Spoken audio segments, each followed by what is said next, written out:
The sun hung low in the sky, casting long shadows over the marshlands of Wessex. The air was thick with tension, as if the very land itself held its breath in anticipation. Two armies faced each other, their fates intertwined with the destiny of a kingdom. On one side, the hardened warriors of the great heathen army, led by Guthrum the Unlucky, stood ready to crush the Saxons once and for all. Opposing them, King Alfred of Wessex, known to history as Alfred the Great, prepared to defend his last stronghold with everything he had. Alfred's eyes scanned the horizon. His men were weary, their faces lined with fatigue and the weight of countless battles. The Saxon king knew this confrontation would be the ultimate test of his leadership.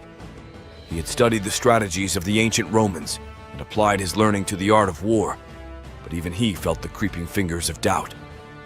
Among the Viking ranks stood a young warrior named Eirik, a giant of a man with a fiery mane of hair and piercing blue eyes. Eirik was a seasoned fighter, having been baptized in the fires of countless skirmishes. His hands bore the scars of his trade, and his heart carried the heavy burden of the lives he had taken. Yet, as he looked upon the Saxon forces, he could not help but feel a flicker of unease. Eirik's thoughts drifted to his homeland, a place of fjords and icy winds, where life was harsh but simple. He remembered the tales of his ancestors, warriors who had sailed to distant shores, seeking glory and fortune. But this was different. This was not about plunder or fame. This was about survival, about carving out a new kingdom from the ruins of another. As the sun dipped below the horizon, the signal was given, and the Vikings charged. Their battle cries echoed across the marshes, a fearsome cacophony that sent shivers down the spines of their enemies. The Saxons met them with equal ferocity, their shields forming an impenetrable wall of wood and iron. The clash of steel on steel rang out like a symphony of destruction. Eirik found himself in the thick of it, his axe cleaving through the air with deadly precision. He fought with a savage grace, his movements a blur of controlled fury. But for every Saxon he felled, two more seemed to take their place. Amidst the chaos, Eirik caught sight of Alfred.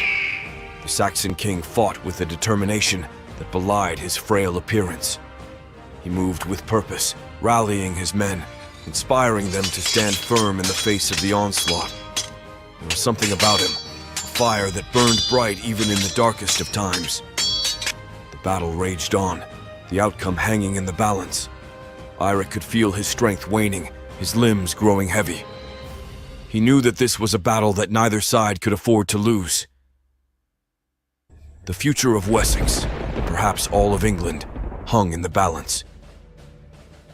In a moment of clarity, Eirik realized that this was not just a battle between Saxons and Vikings. It was a struggle for identity, for the right to shape one's destiny. He thought of his fellow warriors, men who had left their homes and families in search of a better life. He thought of the Saxons, defending their land and their way of life. As the first light of dawn broke over the battlefield, a sense of calm settled over Eirik. He knew what he had to do. With a roar that pierced the heavens, he charged towards Alfred, not with the intent to kill, but to end the bloodshed. The two leaders met in a clash of wills, their eyes locking in a silent understanding. Eirik lowered his weapon, and to his surprise, Alfred did the same. In that moment, they both knew that this war could not be won by force alone. It would take something more, something deeper, to forge a lasting peace. As the sun rose higher in the sky, casting its golden light over the battlefield, the fighting began to subside. The warriors on both sides, weary and bloodied, lowered their arms. A hush fell over the marshes, the silence broken only by the soft murmur of the wind. Eirik and Alfred stood side by side, two leaders from different worlds, united by a common vision. They knew that the road ahead would be long and fraught with challenges, but they also knew that together, they could build a new kingdom, one where Saxons and Vikings could coexist in peace. The last kingdom would not be won through conquest, but through understanding, and the bonds forged in the crucible of war.